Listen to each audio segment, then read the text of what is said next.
मेरो सहयात्राको नयाँ आवाज सब्सक्राइब गरौँ, बनाऊ सपना। यो छोटो साङ्गीतिक विश्रामपछि कार्यक्रम मिक्लाजुङ र गतिविधिमा पुनः स्वागत गर्न चाहन्छु। तपाईँ यति बेला सुन्दै हुनुहुन्छ रेडियो रवि 107.7 मेगाहर्जको तरङ्ग मार्फत कोशी प्रदेशको विभिन्न भूभागमा हामीलाई सुन्दै रहनु भएको छ भने तपाईँले हामीलाई वेबसाइटमा www.radioreview.com.np लगइन गरेर पनि सुन्न सक्नुहुनेछ। हामीलाई फेसबुक पेजमा रेडियो रवि बगानटोल सर्च गरेर पनि तपाईँले भिडियो सहित हेर्न सक्नुहुनेछ। प्रत्यक्ष रूपमा भने तपाईँले युट्युबमा मेरो सहयात्रा सर्च गरेर पनि हामीलाई हेर्न सक्नुहुनेछ।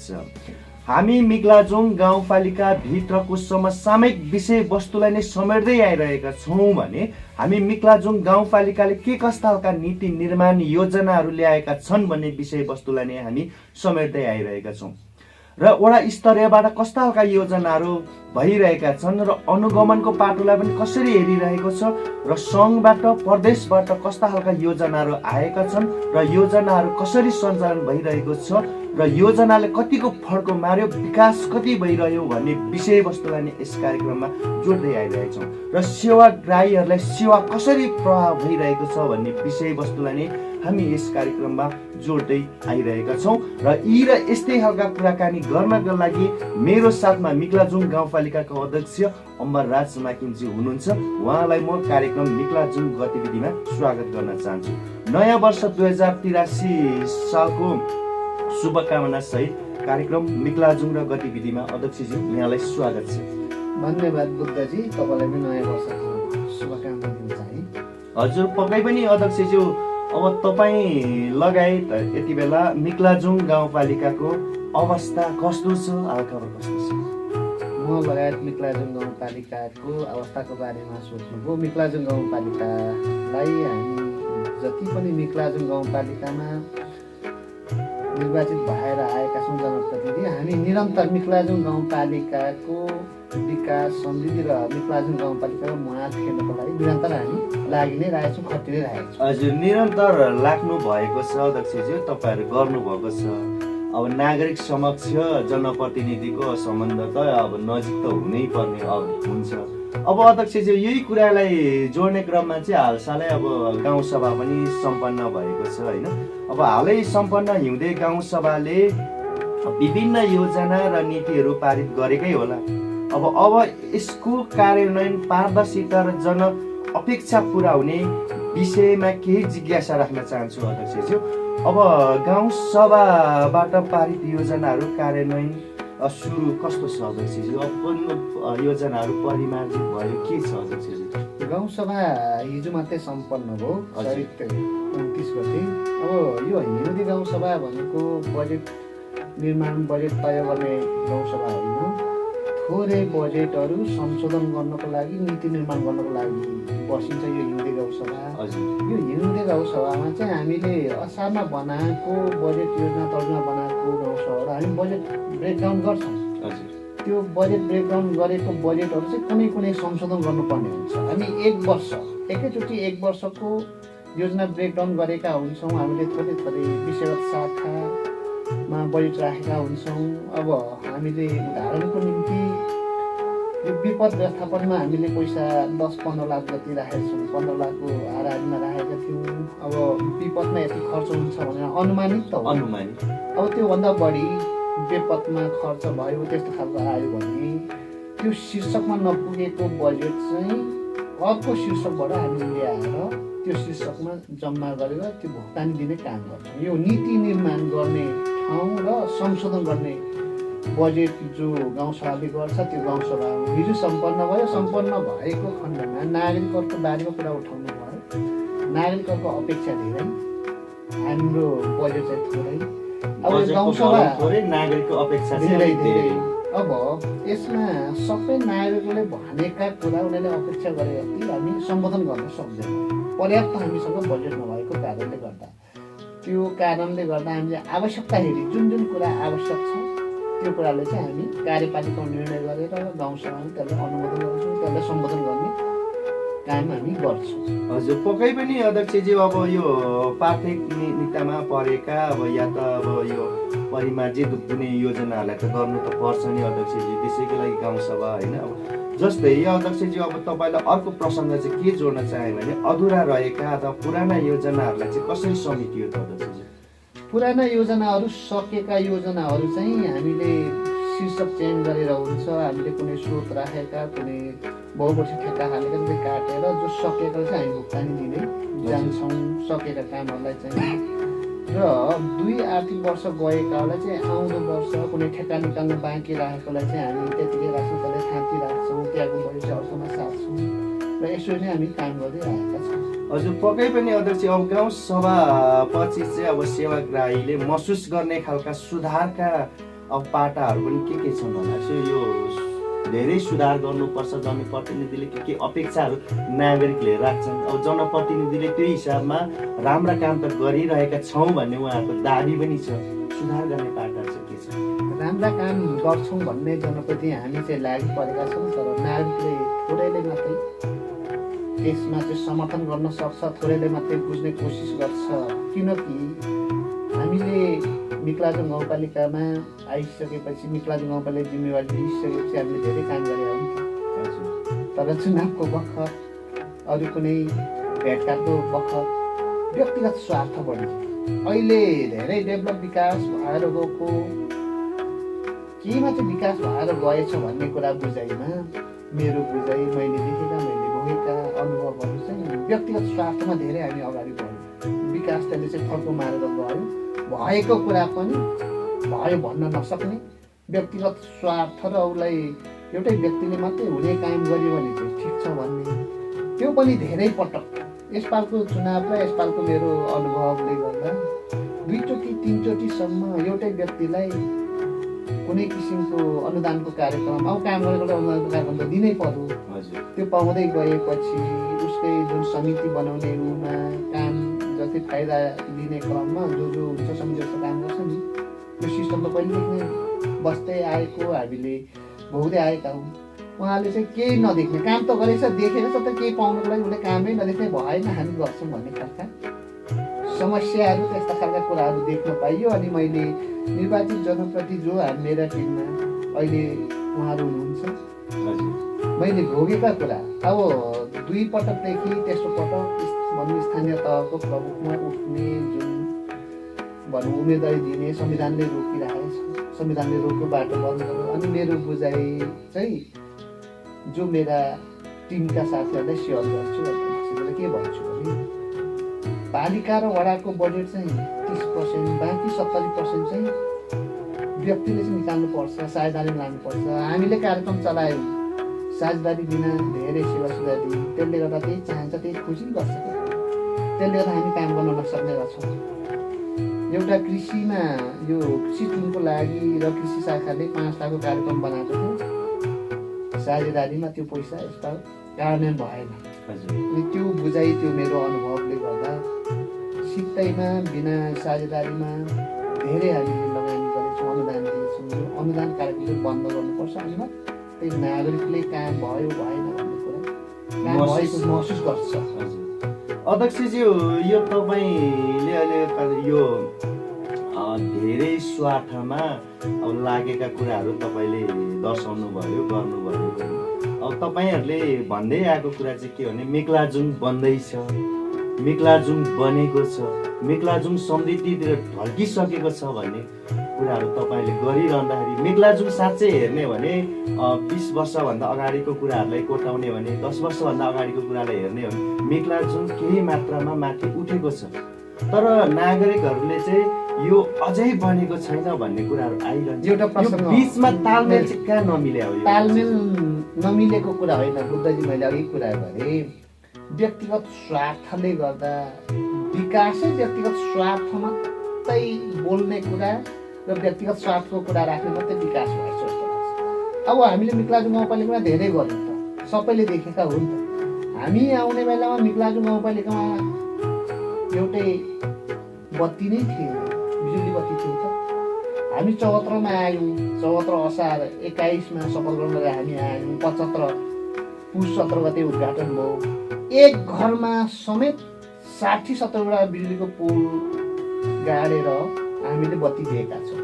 बत्ती ल्यायौँ, हामीले सडक बनायौँ, खानेपानी बनायौँ। लगभग 58वटा जति त हामीले सिँचाइ मात्रै बनाएछौँ, लगभग 50 लाखदेखि करोडसम्म। त्यसपछि झोलुङ्गे पुल हामीले बनायौँ। झोलुङ्गे पुल 36-37वटा राखेछौँ। पक्की पुल 2टा बन्यो, 8-10 करोडको 2टा र मसिना मझौला खालको 10-15वटा हामीले बनायौँ पक्की। यत्रो भौतिक पूर्वाधारहरू बन्यो। रवि बजारमा हामी आउनुभन्दा पहिले ट्रक फसेर रातभर त्यहीँ बस्थ्यो। रवि बजार चोकमा, अहिले कार्यक्रम हुने चोकमा काठका फलेकहरू राखेर पानी पर्दा तलमाथि हामी हिँड्नु पर्थ्यो। त्यहाँ तर्न सक्ने स्थिति थिएन, त्यहाँ पक्की भयो, पालिका भवनहरू भयो, संरचनाहरू भयो। यति धेरै सेवा सुविधा मिक्लाजुङ गाउँपालिकामा कृषकहरूको जीवनस्तर उकास्नको निम्ति मिक्लाजुङ गाउँपालिका नागरिकको जीवनस्तर उकास्नको लागि हामीले यति धेरै कार्यक्रम गर्यौँ। अहिले सैद्धान्तिक बेरुजु त्यही बेरुजु बोकेर बसिरहेको छु। अब सैद्धान्तिक बेरुजु अब हामीले दिएका अब यसपटक मात्रै धान, मकै, आलु र काङ्गारिक मल 1,81,40,00,000 पैसा। अब गाउँसभा हिजो सम्पन्न भयो। यसमा लगभग हामीले 1,48,00,000 मात्रै हामीले अनुमानित राखेका थियौँ। लगभग 48 लाख जति पैसा पुग्यो। त्यो पैसा हामीले ब्रेकडाउन गर्यौँ, शीर्षक काटेर त्यो पास गर्यौँ। अब मिक्लाजुङ गाउँपालिकामा 555जना जति छ धान, मकै, आलु र प्राङ्गारिक मलमा पाउने। यो त अरू पालिकाले गरेको छैन नि त। यो खेती गर्ने, यो कार्यक्रम गर्ने त सम्पन्न परिवार होइन नि त, विपन्न परिवारै हो नि त। विपन्न परिवारको जीवनस्तर उठ्छोस्, हरेक कुरा फड्को मारेर जाओस् भन्ने उद्देश्यले हामी यो कार्यक्रम गर्यौँ। तथापि यो गर्दा गर्दै पनि केही गरेको छैन। अहिलेको जनपार्टीले जसै तपाईँहरूले पाउनु भइरहेको छैन। थोरैले गरेका छन्। कसैले लगभग 75-76 100 जनामा 75-76ले गरेका छैन। यस्ता उहिममा लाग्ने, चेतनाको विकासको बारेमा कुरा गर्दा चेतनाको विकास चाहिँ भयो, अर्काले आलोचना गर्न र सही सत्य कुराले सत्य, गलतले गलत भन्ने खालको चेतनाको विकास भएन छ। अलिकति उहिममा कुद्ने, उहिमको पछि लागेर जाने।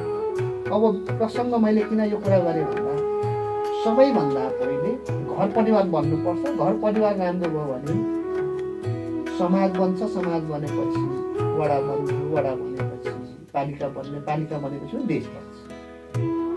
अब केही गरेन, केही गऱ्यौँ न भन्ने खालको जनप्रति हामीले आलोचना मात्रै गर्ने, घरमा कामै नगर्ने, घरमा सबै खेतबारीहरू बाँझै राखेर बस्ने। अब खानुको लागि साँझ बिहान त चाहियो नि, त्यही बारीबाट खनजोत गरेर अचार खाँदा पनि त्यहीबाट चाहियो, तरकारी खाँदा पनि त्यही। बिहान बेलुका त्यही जमिनबाट उत्पादन भएर खाएर बाँच्नु पर्यो। सबै आफ्नो बाबुबाजेले कमाइदिएका, किनिदिएका घर बारी जग्गा चाहिँ बाँझो राखेर बस्छ। अनि जनप्रतिले केही गरेन भन्ने। अहिले एउटा कुरा भन्नुपर्दा टोइलेट शौचालय भत्कियो पालिकाले दिनुपर्छ, उसो घरको एउटा टिनु काए पालिकाले दिनुपर्छ, उसो गोठ भत्कियो पालिकाले दिनुपर्छ, उसको कुरिकसिङमा आग लागि, घरमा आग लागेको पालिकाले दिनुपर्छ, खानेपानी छैन पालिकाले दिनुपर्ने, सिँचाइ छैन पालिकाले, बाटो छैन कसैले। यति धेरै राज्यले गरेका छन् त, तर गरिएन मात्रै भन्ने खालका आरोप हामीले सुन्न पाएका छौँ। त्यसकै पछि लागेका छन्। अब वास्तवमा पहिलो कार्यकालमा एकजना वार्ड सदस्य हुनुहुन्थ्यो, उहाँले भन्नुहुन्थ्यो अब यसपालि नै अब पहिलो चुनाव त हामीले जितेर आयौँ 74मा, 79मा उठ्ने होला नि दाइ होइन। हामीले सोधेको है म त अब त उठ्दै उठ्दैन, भोलि पर्सि नागरिकले मकै गोड्न बोलाउँछ, घर सफा गर्न बोलाउँछ, म सक्दिनँ उठ्दिनँ भन्नुभयो। उहाँले जे भन्नुभयो उहाँले यथार्थ कुरा गर्नु राम्रो। उहाँसँग जुन पछि यस्तो हुन्छ, हामीले यस्तो गर्छ भन्ने खालको उहाँ चाहिँ सोच्ने शक्ति रहेछ भन्ने कुरा मेरो बुझाइ हो। उहाँले जे भन्नुभयो त्यही पुग्यो। यो नागरिकहरूको धेरै अपेक्षा र तपाईँहरूले गरेन भन्ने तपाईँहरूलाई भनिरहँदाखेरि चाहिँ तपाईँहरूलाई चाहिँ कस्तो खालको एउटा महसुस भनौँ अथवा सन्देश चाहिँ कस्तो खालको प्रभाव? जे भनौँ, जे गरौँ, जतिसुकै भनौँ, तर हामीले राम्रो काम गरेका छौँ। यो ठाउँै यस्तो रहेछ, समाजै यस्तो रहेछ, जिउँदो वैज्ञानिक मान्छेको अभिव्यक्ति, मान्छेको सोच नै यस्तै रहेछ। केही गरेन हामी गर्छौँ भन्छ। अब जस्तै राजनीतिकमा लागेको, अब जिम्मेवारीमा आएको, हामीले घर व्यवहार सबै व्यापार व्यवसाय छोडेर आएको लगभग 9 वर्ष पुग्यो। केही न केही हामी त सिकेका छौँ नि त, केही न केही सिकेका छौँ। हाम्रो 9 वर्ष जति समय खेर फालेका छौँ। चुनावमा स्थानीय तहमा त चुनावमा अलि खर्च हुन्छ, त्यो खर्च गरेका छौँ। त्यो पैसा हामीले फजुल खर्च हो, झन्डा सन्डा बनाउनु पर्यो, कार्यक्रममा जानु पर्यो, हरेक कुरामा खर्च भएको छ। त्यो खर्च भएको कारणले गर्दा हामी एक किसिमले सिक्ने मौका पायौँ, हामीले जिम्मेवारी फेस गऱ्यौँ, धेरै कुरा सिक्यौँ। हामी आउँदा पालिका भवन थिएन, यहाँ बत्ती थिएन, कहाँ कसरी जाने के गर्ने भने वडा कार्यालय थिएन, सिँचाइ थिएन, खानेपानी थिएन। हामीले त सबटक्कै पालिकालाई त यहाँसम्म ल्याएका छौँ नि त, केही न केही सिकेका छौँ। तर 2 दिन एउटा पार्टीको झन्डा बोकेर 1 दिन कुदेछ, त्यसले 2-3 घन्टा हामीले सम्झाउँछ, गर्नु केही छ? जिम्मेवारी छ नि, हामीसँग जिम्मेवारी छ। 1 घन्टामा कहाँ पुग्नु पर्ने, 1 घन्टामा के गर्नुपर्ने, हामीसँग जिम्मेवारी छ, सबै गर्नुपर्ने छ। उसले 2 दिन झन्डा बोकेर उसले 1-2 घन्टासम्म हामीले प्रशिक्षण दिन्छ। बाबा जमाना कहाँ पुगेछ, अनि गर्न सकिन्छ, केही हुन्छ, हुनेवाला छ, गर्ने यही ठाउँ हो। पहिले पनि संहिता नआइन्जेलसम्म संहिता नआइन्जेल पनि यही ठाउँ हो गर्ने, संहिता आएपछि यही ठाउँ हो, भोलि पर्सि उनीहरू आएर पनि गर्ने यही ठाउँ हो, जुनै पार्टी जित्दा पनि यही ठाउँ हो, गर्ने ठाउँ नै यही हो, सिस्टम यही हो। तर अहिले संहिता नयाँ आइसकेपछि यो 9 वर्षको अनुभव, सङ्घीय सरकारले गर्दै आएका 1 वर्षमा एउटा नीति चेन्ज गर्छ, अर्को वर्ष अर्को नीति चेन्ज गर्छ, एउटाले ठिक छ, एउटा पछ्याउँदा एउटामा पूर्ण रूपमा कार्यान्वयन नभइकन नसिकन अर्को चेन्ज गर्दै गएपछि हामी अलिकति अलमल पर्यौँ, हामी अलिकति फर्को मार्नु र जति टार्गेट थियो हामीले गर्न सक्छौँ भन्ने सोचेका थियौँ, त्यो अनुसार हामीले काम गर्न सकेका थियौँ। तर पनि हामी कोसिस गर्दैछौँ, हामी गर्छौँ र यो ठाउँमा मिकलारी गाउँपालिकाले ल्याएका छौँ र नागरिकलाई सेवा सुविधा दिएका छौँ। अध्यक्षज्यू, तपाईँले यही सन्दर्भलाई जोड्दै आउने क्रममा चाहिँ अब युवालाई लक्षित अब कार्यक्रम, अब सिपमूलक भन्नु रोजगारहरूको लागि अथवा यो वैदेशिक रोजगारमा चाहिँ अब विदेशिनु परेका बाध्यताहरू छन् अथवा उहाँहरूलाई चाहिँ विदेशमा रहेर केही सिपहरू सिकेर आएका युवाहरूको लागि चाहिँ के छ कार्यक्रम, त्यसका प्रसङ्ग अत्यन्तै सन्दर्भिक, अत्यन्तै राम्रो निकालेको। अब पहिलो कार्यकालमा पनि युवाले जितेको ठाउँ हो, युवाको लागि के गर्नुभयो भन्ने खालका कुरा, युवाको लागि के सोच्नुभएको छ भन्ने कुरा, युवा आफैमा सक्षम, युवा आफैमा सक्षम छन्। म त के भन्न चाहन्छु भने पढे लेखेका युवाहरू जागिरको सिलसिलामा स्वदेश या विदेशी रोजगारमा विदेश आफ्नो भविष्य आफै बनाउने लागि पर्नुपर्छ। मेरो बारम्बार यही भन्दै आएको छु। जस्तै अहिलेको युवाहरूको निम्ति पढेकाहरू जागिरको लागि अलिकति वैदेशिक रोजगारमा जानुको लागि डाटाबाट वैदेशिक रोजगार व्यापार व्यवसाय चलाउनु कसरी हुन्छ? अहिले किन रोजगारीको बारेमा मैले किन यो प्रसङ्ग निकालेँ भने पहिलो कार्यकालमा गिटी यहीँ हाम्रो पालिकामा प्रशस्त छन्, हाम्रो पालिका खोला नालाहरू छन्, यहाँ टुटेर यहाँको तलको गिटी चाहिँ अलिकति युवा लगायत सम्पूर्ण सबैलाई रोजगार दिनको लागि र जीवनस्तर विकासको निम्ति गिटी चाहिँ यहीँ तलको रोकेर यताको मात्रै चलाउनु पर्छ भनेर हामीले धेरै कार्यपालिकामा छलफल गऱ्यौँ। अनि अलिकति हामी भन्छौँ एकातिर समस्या चाहिँ अर्कोतिर हुँदो रहेछ भन्ने कुरा मेरो बुझाइ चाहिँ के भन्दा अब काम गर्नुपर्छ, काम नगरिकन हुँदैन, परिश्रमी र पौराखी भन्नुपर्छ आफ्नो। अब हामी युवाहरू रोजगारी खोज्छौँ, अब दैनिक दिनभर हामी त्यतिकै बस्छौँ, रोजगारी खोज्छौँ, आफ्नो खेतबारी बाँझो राखेका छौँ। हामीले जसरी हुन्छ घर परिवार पाल्न, घर परिवार धान्नको लागि साँझ बिहान हातमा जोड्नुको लागि त हो नि। अब एउटा दिनभर बस्छ, 2 जना 3 दिनभर बस्छ, 3 जना त्यही गफ गरेर बस्ने, काम नै नगर्ने। अब रोजगारीको लागि अब 60-65 रुपियाँ अमिसो कुचो भयो भने हामी थुक्दैनौँ, पोसाएन भन्छौँ। 40-50 रुपियाँ केजी चामल किनेर इन्डियाबाट कहाँ कहाँबाट भएर हामी आयात गरेर हामी ल्याएर यहाँसम्म ल्याउँछ, त्यो किनेर खान पोसाउँछौँ। अब उदाहरण कसरी जाने, के गर्नुपर्ने भन्ने समस्या जिम्मेवार ठाउँमा रहेपछि हामी जहिले सोच्ने हामी गर्छौँ। अब हाम्रो यहाँ उत्पादन भएको आलु 80-100 रुपियाँसम्म बेच्छौँ, त्यो 80-100 रुपियाँ बेच्दा पनि हामीले पोसाउँदैन। तर इन्डियन आलु 40-30-35मा आएर किनेर खानु पोसाउँछ। कसरी जाने, यसको समस्या, मेन जड समस्या कहाँ छ, यसको समस्याको बारेमा त अलिकति हामी स्थानीय तहलाई मात्रै होइन, सङ्घीय सरकार, प्रदेश सरकारले पनि युवाहरूको रोजगारीको बारेमा त सोच्नुपर्छ नि त।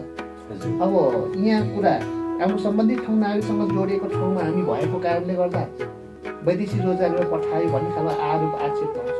वैदेशिक रोजगारीमा नगइकन हाम्रो कुनै पनि उपाय छैन। नेपाली नागरिक, नेपाली समाज अहिलेको अवस्थामा पनि छैन, पहिलेको अवस्थामै थिएन। पहिलेको अवस्थामा वैदेशिक रोजगारीमा हाम्रो आफन्त बुवा दाजु नभएको समय हामीले भोगेका थियौँ। कस्तो खालको लुगा लगाएको थियौँ, कस्तो खालको खाएका थियौँ, हाम्रो घर कस्तो थियो। जब वैदेशिक रोजगार खोलेपछि त सर्लकै हरेक खैमा परिवर्तन आयो, लयमा परिवर्तन आयो, सरसफाइमा परिवर्तन आयो, हाम्रो घरहरूमा परिवर्तन आयो। त्यो वैदेशिक रोजगारीबाट पैसा ल्याएर त भन्यो त। अब वैदेशिक रोजगार बन्द भयो भने के गर्न सक्छौँ त? वैदेशिक रोजगारी चाहिन्छ, गर्नुपर्छ, डिजिटाइज भित्राउनु पर्छ। र तपाईँले कुरा उठान गर्नुभएको कुरा युवा रोजगारीको निम्ति सबैभन्दा पहिलो नम्बर आफ्नै खुट्टामा आफै उठ्न, आफ्नै परिवार राख्नको निम्ति तरकारी किनेर खानु भएन, आफूले उत्पादन गर्नु पर्यो, खोर्सानी किनेर खानु भएन, आफ्नै बारीमा उत्पादन गर्नु पर्यो। हरेक कुरा आफ्नै खुट्टामा आफै उठ्नको लागि सबैले आफैले उत्पादन गर्नु। इन्डियाबाट ल्याउनु पर्दैन थियो, तराईबाट ल्याउनु पर्दैन थियो, यहाँ उत्पादन गरेको बेच्नु। अब कुनै उदाहरणको लागि कुनै अब वडातिर हामीले देखेका छौँ नि, काँक्रा मात्रै 2 देखि 3 लाख 4 लाखसम्म बेच्छ। एउटा अधिकृतले जायज खाँदैन, 3 लाख 4 लाख बचाउँदैन। अब 4 लाख रुपियाँ होला, 4.5 लाख होला वर्षमा अधिकृतको। कोठा भाडा तिर्दा ओर्दा खाँदा त 2-2.5 लाख बचाउँछ नि। एउटै घरमा 3 लाख 4 लाखको खसी बेच्छन्, एउटै घरमा सागसब्जी 2-3 लाखको बेच्छन् एकजनाले। त्यसरी काम गरियो भने रोजगारी नै रोजगारी छ। तर हाम्रो अलिकति सोचमा फरक पर्ने गर्दा रोजगारी भएन भन्ने खालका तपाईँको बुझाइ चाहिँ यो सोचलाई चाहिँ परिवर्तन अब गर्नुपर्छ। एउटा परिवर्तन गर्नुपर्छ। हामीले त्यो काम गरेका छौँ नि।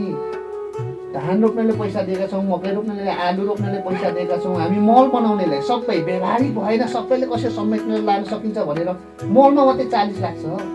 यसपटक हामीले गाउँपालिकाबाट तिर्नुपर्ने प्राङ्गणिक मलमा 40 लाख छ।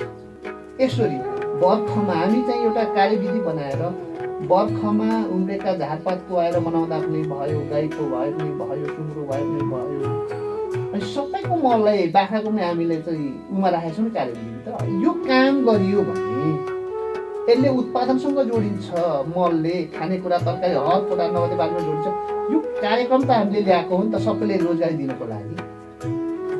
त्यसले गर्दा मिक्लाजुङ गाउँपालिकामा युवाहरू लगायत सम्पूर्ण पालिकाभित्र रहेका सम्पूर्ण नागरिकहरूलाई रोजगारी मिलोस् भन्ने उद्देश्यले मिक्लाजुङ गाउँपालिकाले यो कार्यक्रम अगाडि सारेको हो।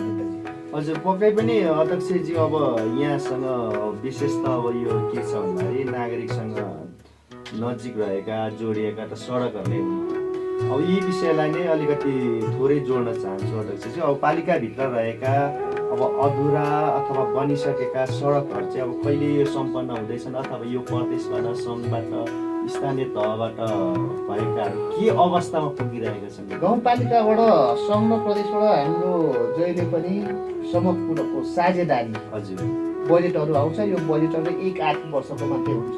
1 आर्थिक वर्षमा पनि सकियो भने फ्रिज भएर फर्किन्छ पैसा। हामीले चाहिँ यो असारभित्र असार 24सम्म त्योभन्दा अगाडि सकाउनुपर्छ। लगभग असार पहिलो हप्तासम्ममा सबै सकाउने भने हामीले ठेक्का प्रक्रियाबाट अगाडि बढेका छौँ। त्यो ठेक्काबाट काम हुँदैछ, काम चलि नै राखेको छ। गाउँपालिकाको र वडाको बजेटहरू चाहिँ मोटामोटी हामीले जेठको पहिलो हप्तासम्ममा सम्पन्न गरिसक्छौँ। अब नागरिकसँग जोडिने कुरा तपाईँले गर्नुभयो। मिक्लाजुङ गाउँपालिकामा 1-2 घर भएको ठाउँमा पनि नयाँ ट्र्याक खनेर लाने, बाइक उडाउन सहज होस्, बिमारी ल्याउन सहज होस् भन्ने उद्देश्यले हामीले एक किसिमको निर्णय गरेर त्यो अनुसार कसै घर पनि नछुटोस् भन्ने उद्देश्यले हामी काम गरि नै राखेका छौँ। हजुर, यो दुर्गम बस्तीमा पनि सडकको सञ्जाल चाहिँ राम्रो छ। हामीले पक्की गर्न नसके पनि ट्र्याक ओपन गरेर भएकै छ, पुगेकै छ। अब अध्यक्षजी योसँग जोडेर आउँदाखेरि चाहिँ अब यो ठेक्काको काम पनि भइरहेको छ, कति त उपभोक्ताबाट पनि काम भइरहेको छ होइन। अब यो निर्माणको क्रममा चाहिँ अब यो सामग्रीको गुणस्तरलाई चाहिँ कसरी हेर्नु भएको छ? यसमा समस्या काम गरेर जाँदा सामग्रीको गुणस्तर ठेक्का निकाल्दै लागेको हुन्छ। यो क्वान्टिटीको यो ग्रेडको भनेर त्यो ठेक्कामा जे छ त्यो कुराहरू प्रयोगमा भएन अथवा जस्तो भयो भएन भन्ने कुरा। अब त्यो त प्राधिकरण हुन्छन्, अनुगमन समिति हुन्छ, अनुगमन समितिले हेर्छ। र मिक्लाजुङ गाउँपालिकामा लगभग 2 आर्थिक वर्ष भयो उपभोक्ता समितिबाट त्यति काम हुँदैन। मसिनो मात्र उपभोक्ता समिति सबै हामी इभिट गर्छौँ अनलाइन। अब यसमा हामी अनलाइन इभिट गर्दा पनि जसले सस्तो पारो उसैले हामी दिन्छौँ, उसैले काम गर्छ। तर कहिले काहीँ कसैले बुझेर या कसैले नबुझेर मिक्लाजु गाउँपालिकामा चाहिँ यसरी आफन्तले दियो उसले दियो ठेक्का भन्ने खालको कुरा यो भ्रमको कुरा हो। जो सिस्टमले गर्ने हो, जसले सस्तो लाउँछ उसैले गर्छ। यो अनुगमनको कुरा निकाल्नु भन्ने अध्यक्षजी, यो प्राविधिक अनुगमन चाहिँ कति पटक जस्तो हुने गरेको छ?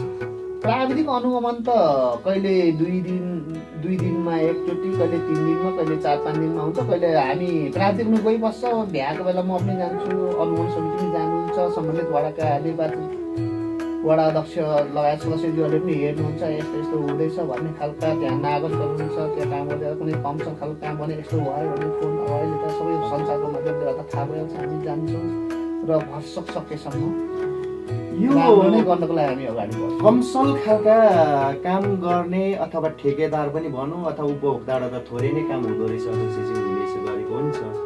त्यस्ता खालका कमसल खालका काम गरेका छन् अथवा त्यहाँ सामग्री प्रयोग गरेका छन्, उहाँहरूलाई चाहिँ कारबाही चाहिँ हुन्छ कि हुँदैन? यस्तो अब त्यो चाहिँ ठेकेदारले गरे कमसल गऱ्यो भने त्यो चाहिँ अब बनिसकेको समाचारमा भत्काउनु लाग्दा फेरि पुनः बनाउनको लागि पनि हामी आग्रह गर्छौँ र उपभोक्ताबाट काम कम हुन्छ भन्ने चाहिँ हुँदैन।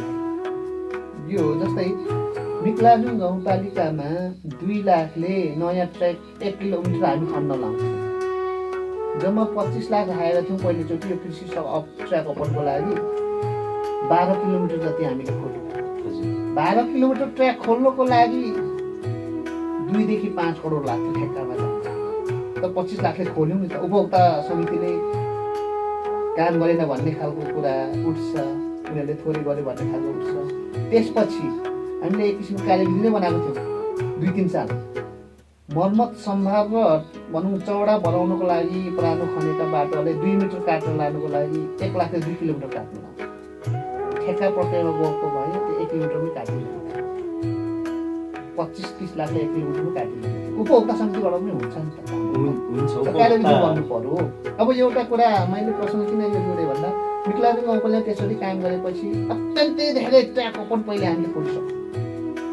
अब 2 लाखले 1 किलोमिटर 4 मिटरै बाटो खोलेर लानुपर्ने, 4 मिटरै बाटो खोलेर लगेपछि कुनै ढुङ्गा आयो छिराउनु सकेन, त्यहाँ रक आयो भने चाहिँ त्यसले छोडिराख्छ, अर्कोतिरबाट लाने बाँकी त्यसको फाटी हामी ठेक्का निकाल्छौँ भनेर काम गर्थ्यौँ। अनि यसो हेर्दै जाँदा 25 लाखले खोलेको हाम्रो बाटो ट्र्याक खोलेको बाटो ठेक्का प्रक्रियामा गएको भए 3-4 करोड लाग्ने रहेछ। अनि उपभोक्ता मार्फत पनि काम गर्दा एउटा नीति बनाएर काम गर्दा राम्रो बन्छ र उपभोक्ताले पनि राम्रो काम गर्नु। हजुर अध्यक्षजी, यो बनिसकेका सडकहरूको ओपनिङ पनि अब धेरै भएको छ। अब कति ठाउँमा राम्रै पनि बनिरहेको छ। अब कजै बनाउनेदेखि लिएर नाली बनाउने, सोलिङ गर्ने, ग्राभेल गर्ने कुराहरू जस्ताहरू भएका छन्। अब पुलहरू पनि बनेका छन्, धेरै छन् काम भएकाहरू। अब बनेका सडकहरूको विषयमा अथवा योजनाहरूको विषयमा चाहिँ नियमित मर्मतको व्यवस्था चाहिँ अब छ। बनेका जो कुरा अत्यन्तै राम्रो कुरा उठाउनु भयो। अब त्यो हामीले बनाएका जो पुलहरू चाहिँ पक्की पुलहरू चाहिँ अस्ति दसैँमा आएको बाढी पहिला निकै क्षति गरेको छ। त्यो मर्मत सम्भावको लागि ठेक्काको जो अवधि मियाद छ ठेकेदारले नै हामी हराउँछौँ। बाँकी पहिले बनेका चाहिँ गाउँपालिकाबाट थोरै बजेटले हामी मर्मत सम्भाव गर्छौँ। किन तराईको जस्तो पाहाडबाट हुँदो रहेछ त्यसपछि तराईमा चाहिँ अब न त्यहाँ पानीले अलिक बिगार्ने हो, त्यहाँको बाढीले बिगार्ने, यहाँको बाढी भत्केर आउने, भत्केर जाने, च्यातेर जाने धेरैमा। अब हाम्रो एकदम ग्रेड मिलेर खनेका छैनौँ। ग्रेड मिलेर खन्नको लागि त्यस्तै खालको भूगोल चाहियो, कसैले काट्न खन्न नदिने, कसै सामुदायिक वन पर्ने, कसैको जग्गा पर्ने। अब त्यसले गर्दा सकेसम्म ग्रेड मिलाएर नै खन्न खोज्दै पनि उकालो र अरालो भएको कारणले गर्दा त्यो नाली बनाउँदा पनि यो बर्सातको पानी लगभग 3-4 महिनाको पानीले निकै नै क्षति गर्छ। प्रत्येक वर्ष क्षतिले गर्छ। त्यो मर्मत सम्भाव गर्नै पर्छ, निरन्तर गरिराख्नुपर्छ। र नाली बनाएको ठाउँमा र ग्रेड मिलेको ठाउँमा केही बचाएर बसेका छन्। किनकि हाम्रो लगभग 6-7 वर्ष अगाडिदेखि बनाएको बाटोहरूमा म यसो कहिले हिँड्ने क्रममा हेर्दै जान्छु। कुनै ठाउँमा राम्रो छ, ग्रेड मिलेको चाहिँ क्षति नहुँदछ, ग्रेड नमिलेको ठाउँमा पानी बगाउँदो रहेछ भन्ने कुरा।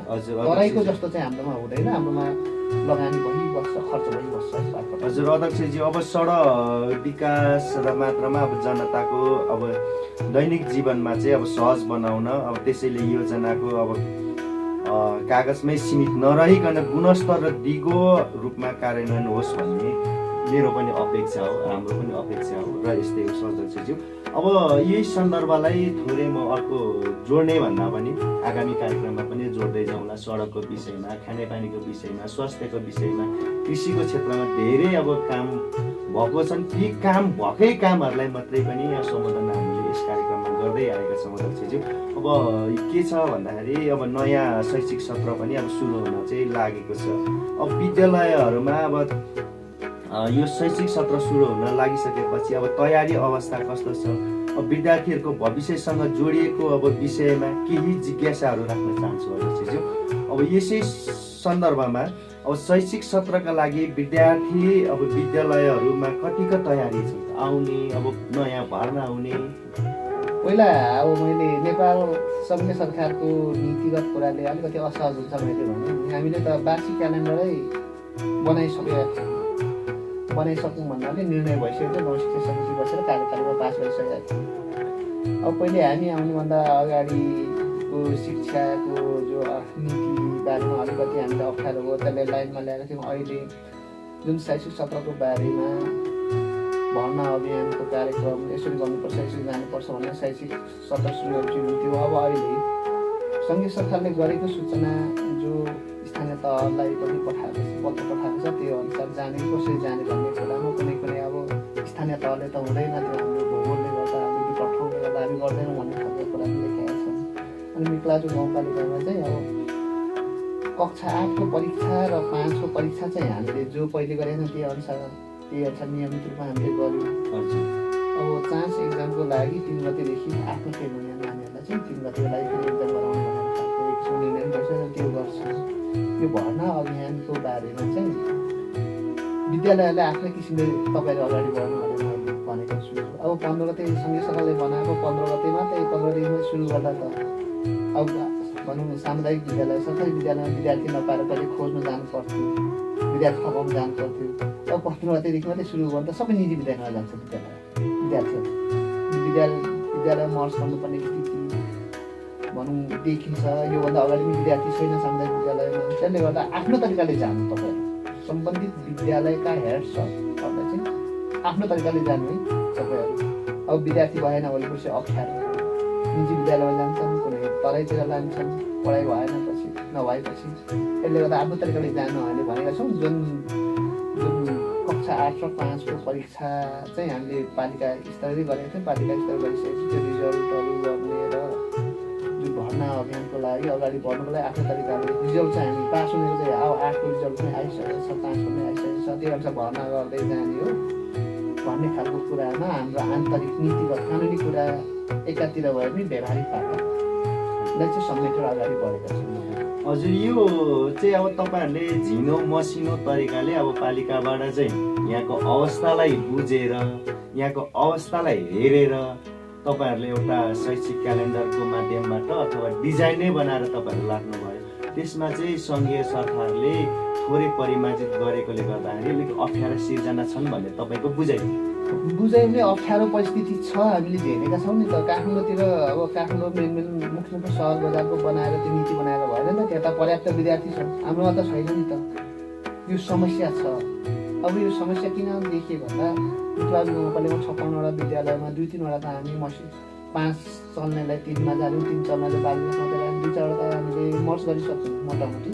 अब बाँकी यही रेसियोमा हेर्ने हो भने अझै मर्ज हुन्छ, 2-4 अझै मर्ज गर्ने स्थिति छ। अनि यसरी प्रत्येक वर्ष मर्ज गर्दै गर्दै मसिनो भनौँ निमाविदेखि उनको मर्ज गर्दै गएपछि प्रत्येक वडामा एउटा मावि छ, त्यो मावि पनि जाने स्थिति देखियो त 2-4 वर्ष पछाडि त। अब 2-4 जना हुँदै माविमा पढ्नु, माविमा विद्यार्थी सङ्ख्या हुने, अब त्यो तल प्राइभेट लेभलको विद्यालय मर्ज हुँदै गएपछि त मावि पनि चल्दैन नि त। यो समस्या हामी जर्जर रूपमा समस्या देखेका छौँ। अब धेरै खामे यो स्थिति रह्यो भने प्रत्येक वडाको एउटा माविले चल्ने सम्भावना देख्दिनँ, किनकि अब निमावी तहका विद्यालयहरू मर्ज हुँदै गएपछि 3-4 जना मात्रै रहन्छन्। अब मसिनो त जम्मै टोटल प्रायः निजी विद्यालय निजी बोर्डमा लान्छन्।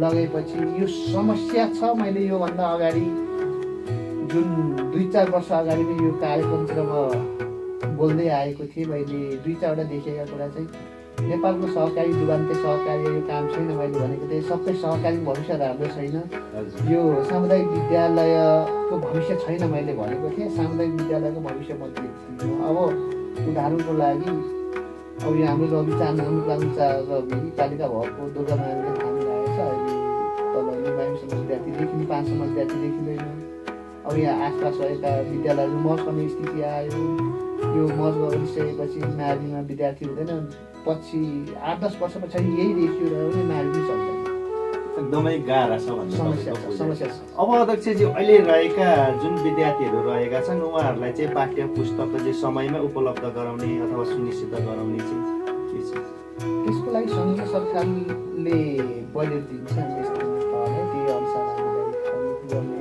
चाहिँ जिम्मेवारी आए अनुसार हामी सङ्घीय सरकारले दिएको अनुसार उहाँको निर्देशनअनुसार हामी जतिखेर पनि हामी लागि परेछौँ यसको लागि कुनै हुँदैन अब शिक्षकहरूको चाहिँ यो शिक्षकहरूको नियमितता अथवा गुणस्तर सुधारका लागि योजनाहरू छन् शिक्षक निक्लाजुङ गाउँपालिकामा नेपाल सरकारले चलाएको सफ्टवेयर सिस्टम हामी गइसकेका छौँ त्यसलाई हामीले कन्ट्रोल गर्नु पर्दैन पहिले समस्या थियो अब उनीहरूले गरेका हाजिराहरू चाहिँ प्रत्येक दिन किताबखानासम्म हेर्न सकिने सबै ठाउँमा हेर्न सकिने त्यही भएपछि सिस्टममा गएपछि त्यति साह्रो अप्ठ्यारो हुँदैन अब सायद मास्टरमा 2टा जति गाउँपालिकालाई सिस्टममा निक्लाजुङलाई एउटा गाउँपालिका छ भन्ने खालको कुरा अब सबै स्थानीय तहमा यो लागू गर्नु चाहिँ थोरै एक नम्बरमा थोरै चाहिँ हामी सबैले निक्लाजुङ गाउँपालिकाभित्र यो कम्प्युटर भनौँ अरे डिजिटल प्रविधि कक्षा सञ्चालन भएको हो त्यसको मतलब सङ्घीय सरकारले 40-50 लाखको कार्यक्रमहरू सञ्चालन गरेर दिएर राखेको थियो कुनै विद्यालयमा छ मोटामोटी माविहरू सबैमा छ अब त्यहाँ चाहिँ कार्यक्रम जो आएको कार्यक्रम चाहिँ सजिलो गर्नको लागि चलाउनको लागि कुनै चाहिँ दिएको पहिला कम्प्युटर चाहिँ अलिकति कमसँग खालका भन्ने खालको कुरा यसको लागि चाहिँ कसरी चलाउन सकिन्छ गर्न सकिन्छ भनेर प्रमुख प्रशासकीय सर र गाउँ शिक्षा समितिमा कार्यपालिका हामी छलफल गर्छौँ यसलाई गर्नको निम्ति निरन्तर लागि नै राखेका छौँ अब प्रविधि प्रत्येक वर्ष पछि नयाँ प्रविधि आउँछ पुरानो प्रविधि फेल हुँदै जाने नयाँले चलाउनु पर्ने त्यसमा गएको कारणले गर्दा अलिकति अप्ठ्यारो परिस्थिति चाहिँ देखेका छौँ किन महिना प्रत्येक दिन विज्ञानले नयाँ आविष्कार गर्दै जान्छ पुरानो चाहिँ फेल हुँदै जाने पुरानो फाल्दै जाने नयाँमा अगाडि बढ्नुपर्ने भएकोले हामी निरन्तर चलाउनुपर्छ कसरी जाने समय सापेक्ष अगाडि बढ्नुपर्छ भन्ने खालको मान्यता बोकेको छ यो विद्यालयको प्रसङ्ग जोडिरहँदा नि अध्यक्षजी अब विद्यालयमा चाहिँ अब विद्यालयको भवन शौचालय खानेपानी जस्ता आधारभूत सुविधाहरू चाहिँ कस्तो रहेको छ निक्लाजुङ गाउँपालिकामा मोटामोटी हाम्रो विद्यालय सबैमा छ खानेपानी शौचालयको बारेमा अब अलिकति जीर्ण रहेका शौचालय बनाउनु पर्छ भन्ने खालको हाम्रो मान्यता हो हामीले यसपटक 2-4वटा बनाउँछौँ र आवश्यक यदि पहिले चाहिँ अब जसको पहुँच छ उसले ल्याउने माथिबाट गर्थ्यो भने अहिले चाहिँ हामी आइसकेपछि आवश्यकता अहिले जहाँ छैन जहाँ आवश्यक समस्या छ त्यहाँ चाहिँ हामी समाधान गर्नको लागि लागि नै रहेको छ हजुर पक्कै पनि अध्यक्षज्यू अब यही सन्दर्भमा कुराकानी हामी अर्को विषयवस्तुमा पनि गरौँला अथवा अर्को महिनामा पनि गरौँला अध्यक्षज्यू अब यही सन्दर्भमा कुराकानी गर्दै आउँदाखेरि अध्यक्षज्यू अब यो किनभने हामीसँग समयको अभाव थोरै रहेको कारणले गर्दाखेरि विद्यालयको विषयमा धेरै कुराहरू उठ्ने गरेका छन् र विद्यालयको विषयमा सुधारका पाटाहरू पनि उठ्ने गरेका छन् र सुधार पनि भएका छन् यी विषयवस्तुलाई हामी आगामी कार्यक्रममा पनि जोड्दै नै आउँला अध्यक्षज्यू किनभने समयको अभावले गर्दाखेरि तपाईँसँग यति नै कुरा गर्न चाहेँ अब यो किसानहरूको सम्बन्धित थोरै कुरा उठाउन पर्यो अध्यक्षज्यू हाम्रो पालिकामा अब मुख्य आधार भनेको कृषि नै हो अब त्यसैले किसानको समस्या उत्पादन वृद्धि र बजार व्यवस्थापनको विषयमा केही जिज्ञासाहरू यहाँ समक्ष राख्न चाहन्छु अध्यक्षज्यू अब किसानलाई समयमै मल र उन्नत जातका बिजनहरू उपलब्ध गराउने खालका व्यवस्थापन अथवा व्यवस्था के छ अध्यक्षज्यू यो पेशेवर रूपमा कुनै पनि पेशेवर रूपमा भनौँ श्रमिक राखेर काम गर्ने कृषक हाम्रो पालिकामा छैन अहिले जति घर परिवारले र कहिले 2-4जना खेताला लाउन श्रमिक लाउन आफ्नै ठाउँमा अलिकति पेशेवर रूपमा लागेका जुन व्यवसाय गर्ने चाहिँ डेरी मात्रै मैले यहाँसँग यही कुराको जोड्दाखेरि के पनि यहाँलाई सहज हुन्छ होला भन्ने नि अध्यक्षजी पहिला यहाँनिर पेसेवर छैन भनिरहँदाखेरि पालिकाले चाहिँ आफ्नै तरिकाले डिजाइन बनाएर कोल्ड स्टोरको पनि निर्माण गर्नुभएको थियो नि। कोल्ड स्टोर, यो कोल्ड स्टोरको बारेमा कुरा प्रसङ्ग निकाल्दा अब पहिला हाम्रा अग्रज पुर्खाहरू भन्नुहुन्थे कथाले माग्दामा त्यो जोड नगर माग्ने भन्थ्यो। कथाले माग्यो भन्ने आवश्यकताले माग्यो भन्ने रहेछ। त्यति बेला त कथाले माग्यो, अहिले चाहिँ त्यतिखेर देशैभरि संहिता आएपछि यसरी जानुपर्छ, यसरी चल्नुपर्छ भन्ने खालका कुरा। यो कोल्ड स्टोर हामीले राख्नुपर्ने चलाउनु पर्ने तराईतिर छ। अब यहाँ आलु राख्नु भन्दा पनि आलु हिउँदे पनि खाइन्छ, बर्खे पनि खाइन्छ, के राख्नु पर्यो, जति फ्रेस खान पाइन्छ भन्छ। इस्कुस राख्नु न भन्दैन, 6 महिना हामी मुन्टा खान्छौँ, 6 महिना जति फल पनि गएर किन चाहियो भन्नुहुन्छ। सुन्तला राख्नु न भन्दा मेरो बगानै बेच्नुपर्ने, सुन्तला बेचेर मैले एउटा काम गर्नुपर्ने भन्नुहुन्छ। वास्तवमा यो चाहिने तराईतिर त्यसरी कोल्ड स्टोर यति बेला नचलेको अवस्था। अब कसले राख्ने, कसले राख्ने त राख्ने मान्छे छैन नि त। पहिला कोभिड लागेको बेला चाहिँ घिउहरू चाहिँ राख्ने भयो, तल भएन नि त। अनि बुढापाकाले भनेको चाहिँ कथाले माग्दा मात्रै रहेछ भन्ने, आवश्यकताले माग्दा मात्रै, हामी जबरजस्ती गरेर नहुने। अनि एउटा प्रसङ्ग मैले त्यो कुरा गरेँ। अनि प्रसङ्ग अघि अलिकति कुरा गर्दै गर्दा मिक्लाजु गाउँपालिकामा नागरिकहरूको निम्ति के गरियो। पहिले टुकी बालेर बसेको थियो, मट्टितेल टुकी त थाहा छ नि। हजुर, मट्टितेल लगाएर बाल्ने 40 वाट सोलर चलाएर बस्नलाई टुकी मुक्त घोषणा गर्नुको लागि हामीले 50 वाटको सोलर किनेर दियौँ। प्रत्येक घरमा हामीले बत्ती पुऱ्याएका छौँ। सहर त भयो नि, पठन पाठनको लागि, खाना खाने बेला, घरमा टिभी मोबाइल चार्जको लागि के गरिएन त। मैले प्रश्न गरेँ, एक घरको लागि 65 वटा पोल लगाइएको रहेछ। त्यही पनि मिक्लाजु गाउँपालिकाले केही गरेन भन्ने यस्ता कुराहरू निस्किन्छ। तर गर्नको लागि कति पहल गरियो भन्ने कुरा हामीले भनेका छौँ। तर के भन्छ नागरिकहरू, भइहाल्छ, हुनिहाल्छ, आफै आउने हो भन्छ। आफै आउने हो भने कुनै कुनै पालिका, छिमेकी पालिकामा 68-69 सालतिर बत्ती आएको थियो, अझै आसपास भर्खर मात्रै लाइन तार टाङ्दैछ।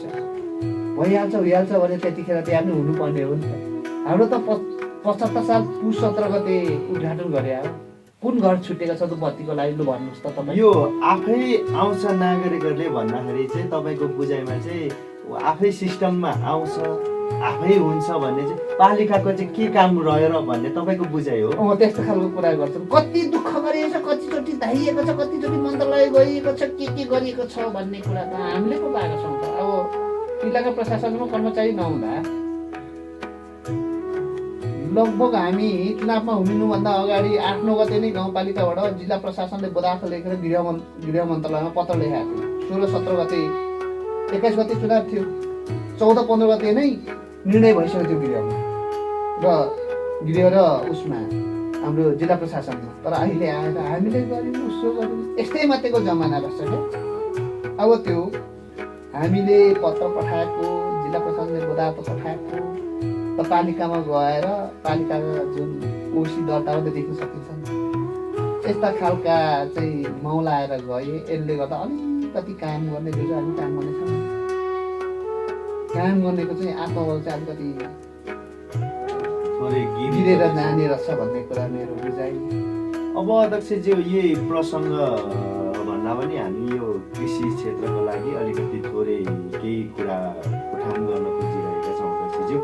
अब यो आधुनिक कृषि प्रविधि सम्बन्धी चाहिँ अब तालिम किसानलाई चाहिँ कस्तो भइरहेको छ, अथवा यो अहिले त तपाईँले भन्नुभयो समय सन्दर्भ फेरिँदै जाने रहेछ भन्दाखेरि जुन एउटा गर्दै आएको खेतीहरूलाई अलिकति विस्तार गर्ने, सुधार गर्ने पाटो। अब यस्तो हो, यो जुन कृषिको बारेमा कुरा उठाउनु हो, मैले कृषिको बारेमा अस्ति पनि कुरा उठाएको थिएँ। हाम्रो भूगोलमा जुन कृषि बालीहरू पहिलेदेखि गर्दै आएको छ पुर्खाले, त्यही मात्रै अलिकति तिनीहरू चाहिँ छोड्दै जाने, फल्ने, अरू नयाँ ल्याउनु पर्छ भन्ने खालको कुरा, समस्या के आउँछ भन्ने कुरा हामीले बुझेका रहेनछौँ। त्यो हाम्रो कार्तिकदेखि पाक्दै जाने धानहरू रोप्नुहुन्थ्यो पहिला हाम्रो पुर्खाहरूले। अहिले साउनमा पाक्ने, भदौमा पाक्ने धान ल्याएको छ। कृषकहरूको साउन र भदौमा त अत्यन्तै धेरै पानी आउने ठाउँ हो नि त हाम्रोमा। ढुट्टै बगाएर धान त पाकिरहेछ, पानीभित्र हुन्छ। अलिकति सबै कुरामा चाहिँ अलिक ध्यान पुऱ्याउनु पर्ने रहेछ। अनि मैले भन्ने गर्छु, अब असोज अन्तिमदेखि कार्तिकसम्म पाक्ने धानहरू रोप्यो, हामीले सहज रूपमा भित्राउनु पाउँथ्यौँ। अहिले भनौँ अन्तिमदेखि पाक्ने या साउन अन्तिमदेखि पाक्ने धान ल्याएर हामीले दुःख पाएका छौँ, यसले राम्रो नगर्ने रहेछ भन्ने खालको कुरा। जति पनि अब कुरा निकाल्नुभयो तपाईँले, बिउ बिजनको कुरा निकाल्नुभयो। बिउ बिजन पेसा व्यावसायिक रूपमा खेती गर्नेहरूको निम्ति हामीले भनौँ पुरस्कारको कार्यक्रम गऱ्यौँ। यो व्यावसायिक रूपमा खेती गर्नेहरूको लागि उनीहरूको उत्पादनमा सपोर्ट गरोस् भन्ने उद्देश्यले हामी मलको कार्यक्रम ल्यायौँ। त्यसपछि वडाले बिउ बिजनको लागि र मलको लागि सम्बन्धित मल, रासायनिक मलको लागि हाम्रो उपाध्यक्ष नै संयोजक हुनुहुन्छ। जिल्लाबाट कति आवश्यक छ त्यो चाहिँ उहाँले यो वडामा यति आवश्यक छ, यो वडामा यति खपत हुन्छ भन्ने खालको निर्णय गरिसकेपछि त्यो अनुसार हामीले वितरण गर्दै आएका छौँ। कुनै चाहिँ निजी जुन कम्पनीहरूले दिएका छौँ भने कुनै चाहिँ कुनै वडाबाट नै वितरण गर्दै आएको छ। त्यति साह्रो भनौँ मलको लागि खाँचो भएको छैन। रासायनिक मलको लागि मिक्लाजुङ गाउँपालिका चाहिँ आवश्यक केही हामी जुन खाँचो भएको बेला, सर्टेज भएको बेला चाहिँ पूर्ति गर्नको निम्ति सम्बन्धित डिपोहरूसँग सहकार्य गरेर हामीले। यहाँले अध्यक्षज्यू अब थोरै अघि कार्यक्रममा कि बोल्ने क्रममा अब पाएका अनुदानका कुराहरू पनि उठाउनु भएको थियो अध्यक्षज्यू। यो सन्दर्भ जोड्दै अध्यक्षज्यू अब किसानलाई दिने अनुदान चाहिँ अब कसरी वितरण भइरहेको छ, अथवा यो धान, मकै, आलुमा पनि वितरण हामीले एउटा नागरिकमा भएको छ, अन्य क्षेत्रलाई पनि समेटेर हेर्ने भने चाहिँ कसरी वितरण भएको छ? अन्य त वडाबाट छान्ने जिम्मेवारी वडाको थियो, वडा अध्यक्षले छान्नुहुन्छ। हामीले एउटा कार्यविधि बनाएको छौँ। विपन्न परिवार र काम गरेको आधारमा, फर्म दर्ता गरेको आधारमा हामी चाहिँ त्यही अनुसार एउटा आधार बनाएर हामी वितरण गरेका छौँ। र यो धान मकैको कुरा उठाउनु भयो, यो कृषि शाखालाई अब धेरै वर्ष भयो हामी वितरण गर्दै। कतिले अनुदान पाए यसबाट? 500 धान, मकै, आलु, प्राङ्गारिक मलमा 554 यो 554 जना छन्। त्यो निर्धारित बजेटको त्यो दामुसायिक तरिकाले हो कि होइन, अथवा त्यसलाई के छ? 40 धान फलाउनेले हामीले पहिले 1 लाख दिन्थ्यौँ, अहिले घटाएर जो 50,000, अनि मकैलाई 30,000, 1 लाख दिन्थ्यौँ पहिला, अहिले 30,000 मकैलाई, आलुलाई 25,000 र प्राङ्गारिक मललाई 25,000। हामी एउटा कार्यविधि बनाएको छौँ, त्यो नर्म्स बनाएको छौँ, त्यो अनुसार पुऱ्याउनुलाई चाहिँ हामीले त्यसरी यो फर्म दर्ताको कुरा आयो अध्यक्षज्यू। अब यो फर्म दर्ता गर्नेहरूलाई चाहिँ अब सरल तरिकाले पाए, उहाँहरूले कागजात सबै पेश गर्ने, त्योभन्दा बाहिरका किसानहरूलाई चाहिँ कसरी समेट्नु? यो हामी जति पनि हामीले दिँदै आएको चाहिँ फर्म दर्ता गर्नेलाई पनि भनौँ त्यही अनुसार, नगर्नेलाई पनि यो जो अनुसूची बनाएर छौँ भरेर त्यो वडाको चाहिँ भर्नुहुन्छ। उहाँले फर्म दर्ता नगरेर पनि धान, मकै, आलु यो मलमा चाहिँ हामी दिँदै आएको छौँ। हजुर, पक्कै पनि अध्यक्षज्यू हाम्रो समय सीमा पनि सकिन लागेको प्राविधिक मित्रले जानकारी गराइरहनु भएको छ। तपाईँसँग धेरै कुरा गर्ने मन थियो, अथवा धेरै कुराहरू उठान गर्न अझै बाँकी नै थियो अध्यक्षज्यू। समयले नेटो काटिसकेको छ। अन्त्यमा तपाईँको विचार अथवा धारणा अथवा मिक्लाजुङवासी नागरिकहरूलाई केही सल्लाह सुझाव दिनु छ भने राखिदिनुहोस्। र रेडियो रवि 107.7 मेगाहर्ज सुनेर बस्नुभएका र हामीलाई एकसाथ सामाजिक सञ्जालमा फलो गरेर हेरिरहनुभएका दर्शक महानुभावहरूलाई अन्त्यमा के भन्न चाहनुहुन्छ? तपाईँ लगायत रेडियो रवि परिवार र रेडियो सुनेर बस्ने सम्पूर्ण श्रोतालाई म धन्यवाद दिन चाहन्छु। र स्वदेश तथा विदेश रहनुभएका आमा बुवा, दाजुभाइ, दिदीबहिनीहरू सबैलाई नयाँ वर्ष 2083 सालको हार्दिक मङ्गलमय शुभकामना दिन चाहन्छु। र मिक्लाजुङ गाउँपालिकामा रहेका सम्पूर्ण नागरिकहरूलाई चाहिँ अब यो सुक्खायामको सिजन आयो। सुक्खायामको सिजन आएको कारणले गर्दा अब सुक्खायामको सिजनमा चाहिँ आग लागि हुने, अब सबै घरतिर चाहिँ विद्युत पुगेका छन्। यो विद्युत पुगेको कारणले घरहरू आग लागि हुने, यसले गर्दा मिक्लाजुङ गाउँपालिका नागरिकहरू लगायत तपाईँ हामी सबैले समस्या भोगेका छौँ। यो समस्या आउन नदिनको लागि आफ्नो घर आसपास छेउमा भएका जुन पात पतिङहरू सरसफाइ गर्ने, यो सुक्खायाम गर्ने र घर छोड्ने बेलामा आफ्नो घरमा रहेका सबै आगोहरू निभाएर र व्यवस्थापन गरेर मात्रै जान अनुरोध गर्न चाहन्छु।